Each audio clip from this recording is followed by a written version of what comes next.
11, 12 maybe. All of these were all of this force. They would have been like 12 tanks and like 12, 15 recon or infantry pushing in here.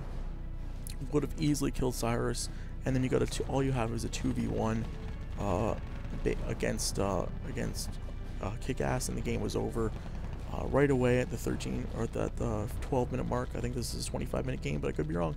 Actually, it might be a 30-minute game. So at the 17-minute mark, they would have had the game pretty much won, but they chose to go with attacking the Jacksons instead, and that's just not the best choice in my opinion. It looks like actually there's going to be some fighter bombers coming out in the field trying to stop this attack. As you can see, the Italian aren't very strong. Took about a couple fighter bombers to get this out of here, but didn't really do much. Now here comes the flak. As he sees the air is coming out. I don't know if the camouflage is up. I don't think it was at one point, but they must have put it up after he got the ruse card out. I would say not the best decision. As you can see, you need recon. If you would have had a recon truck here, like when I play this 2v2 map and I have I'm on this side, I'm always like, for some reason I'm never ever this mountain. I have no idea why. I'm never the mountain though. I'm always this, and if I do get this center here, I put recon right here and right here, and I make sure I can see this whole area. You want to know what's coming out of that opponent's base. I believe if they would have been able to replay that attack again, they would have pushed with that fanaticism blitz and took down Cyrus and won the game. Because if they killed Cyrus, now it's a 2 versus 1. Now you have speed tanks and infantry with artillery against your just pretty much AT. He has no offensive units. He's been playing defense this whole game, Kickass. Defense is a good offense in this game, well, the only way really to play defense is if you get those admins. He only has one, but he has a bunch of depots, so he can actually play defense without losing out. But this push would have been successful. I guarantee that that Cyrus would have been dead, and then this game would have been pretty much over. Would have steamrolled and got the victory. But they decided to push against Jacksons, and as you can see, how many Jacksons can easily take out some IS-2s and some medium tanks. It looks like though he's actually gonna push. He's gonna try and steal this. He will steal this. I don't see how on earth they'll be able to stop these 5 or 6 heavy infantry. These will be stolen. This base will go down. I can pretty much guarantee it. Right now, as I said, this base will go right down. Right now, it looks like he's gonna try and actually just snipe it instead of stealing it. It makes sense just to take it out and destroy it, due to the fact that you can just get the points right away. It looks like he's actually gonna steal. I don't know what he was gonna make right there, but it looks like he's just gonna steal. He's gonna take this down, get those 40 points, destroy this base. He might actually be forced to steal it. Yes, oh, he's gonna actually kill it. So he's gonna take it down. Now there's no income for Cyrus except this one depot. Doesn't look like he has anything else. No, there's no depots on his base. There's nothing left. They actually took both down and the secondary headquarters. This isn't a big deal. They're gonna get the points back because even if they destroy it, they're gonna have more points back. And if they don't get it destroyed, then they can actually start building stuff out of this quickly and surprise their opponents and get this win. Again, it looks like right now Alone.Warrior is going to push with these Caros. I don't agree with this. The Italian player, Alone.Warrior, is pushing with all these tanks, but when your opponent is going just Jacksons and M16s, it's in your favor to push with air. I know he's got M16s, and you can see these 2 M16s. Yes, they will destroy the fighter bomber, but because he had help, it took 4 M16s just to drop the one fighter bomber. But if you do a bombing run, like right now, his base is empty. All you need to do, if I was Alone.Warrior anyway, all you would need to do really is just push. I'll pause this because there's a battle going on here, and I don't want to miss this battle while I'm talking. If you make some bombers, just make 4 or 5 bombers and 2 recon. If he pushes right now with these 4 bombers, what is he gonna do? You recon you recon right now. You send a recon out, you see nothing. Okay, if you lose the plane, no big deal. At least you saw that he has army there. But if you send a recon, there's nothing here. Make 4 or 5 bombers, get 2 recon, push. Look at this. He could take down 1, 2 easily. There's about 100 and I think 30 points. I think this anti-tank bunker is 30 points if I remember. Might be 40. There's 130, 140. He does another bomb run. There's another 100. Does another bomb run. There's another 100.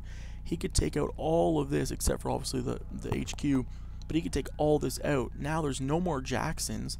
Now he has lost 2 admins. That's a ton of money lost. $200 worth of units. He probably has made his money back and more, but you're going to now cut his supply line because look what he has. He has 1 depot, and he has 2, actually no depot, he has 1 depot, yes. 1 depot.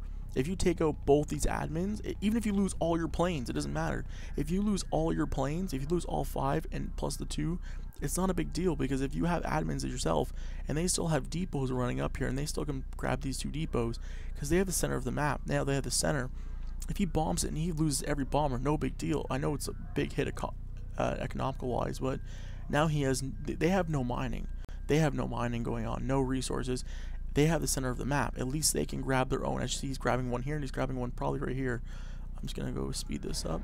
No, he's gonna build a base, but they're grabbing theirs. They have center map. They can do whatever they want. They can expand because they're pushing. Losing 5 bombers, 4 or 5 bombers, in the sake of taking out all this, I take any day, because you have center of the map. You're not gonna pretty much lose unless something crazy happens to you, unless you get backdoored or something. But 4 bombers right now to take out 2 admins in these bases right here. Easy switch. I would do it in a heartbeat.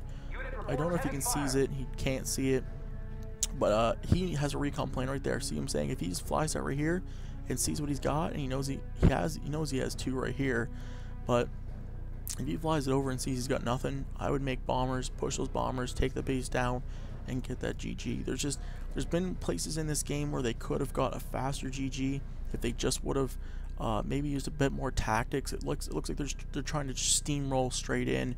They're trying to push. There's no backdoor. I don't see any like sneak attacks in here. I don't see any like radio silence sneak attacks. I haven't seen any of that this game. Like I said, if you're attacking this mountain's so vulnerable to air, especially when you went air early. You can pump out some bombers. I know he might be economically stopped. He might be short right now. I believe when the game comes out, I'll be able to see the money each person has if I select them. So when the game comes out, I'll actually be able to tell you guys. You'll be able to see, like, oh look, he has all this money. Why doesn't he spend it on something? So I can commentate on that a little bit easier. But they're pretty much trying to straight steamroll. I'm not saying it can't work. I'm just saying right now this game could have been over previously with that previous rush, and it could have been over right now if he would have just bombed run this backdoor. But again, he doesn't see it. But this recon plane, $20, I'd risk it. I just send it in, see it. If anyone plays StarCraft 2 and you do in your Zerg or anything, you sack overlords all the time. You sack an overlord, it costs you nothing. It has 100 minerals, but you're going to sack it to see what your opponent's doing, so you can start getting those counters out. Like I'd say, like I said, I'd sack this plane right now, see what's going on. I see there's no AA, bam, I send 4 bombers out, take it all out, get that GG, because Cyrus will pretty much be crippled. And right now, Kickass will be crippled as well. So I think he needs to start reconning, but he's not going to. Looks like he's just going to sit back. Just if anyone's playing, if your opponent's only playing tank destroyers and anti-aircraft, you need to. There is going to be a weak spot, especially if they're pushing with the AT and the AA. There's going to be a weak spot. You will find it, but it won't be at their front door. Their weak spot won't be at the front door. I'll guarantee it. Especially on these mountains, you can park planes right here. Just park them. You can sit in there. Those planes will fly forever, and then just bam, sneak attack. You won't even see it coming. And then, what is he gonna do? He has no money coming in. He has no money rolling in except that and those 2 admins. You take those 2 admins down, and he's pretty much screwed. He'll call quits. There's no point to keep pushing you. He'd have to make brand new depots. And if your whole center of the map's taken, those depots are gonna be. He might be able to take this, but he might not have any money left to even take it. So like I said, recon's so important. You gotta recon and see what's going on at all times. And I just don't understand why they're pushing with just tanks when they're going against a player. They're going against a country with good anti-tank on both sides. They're pushing with just tanks when their countries they're facing have amazing tanks, way better than theirs. I know IS-2s are good, but it looks like there's actually a King Tiger coming out, which will pretty much maul. It won't maul 7 IS-2s, but it will do a fair bit of damage to the IS-2s before it goes down. Looks like there's gonna be fanaticism. He needs a fanaticism himself. He's gonna actually retreat. I don't get why he's retreating. I don't really understand why he's retreating, but he's going to. I just want to see if this King Tiger's going to get any kills. I'll see if how many kills it might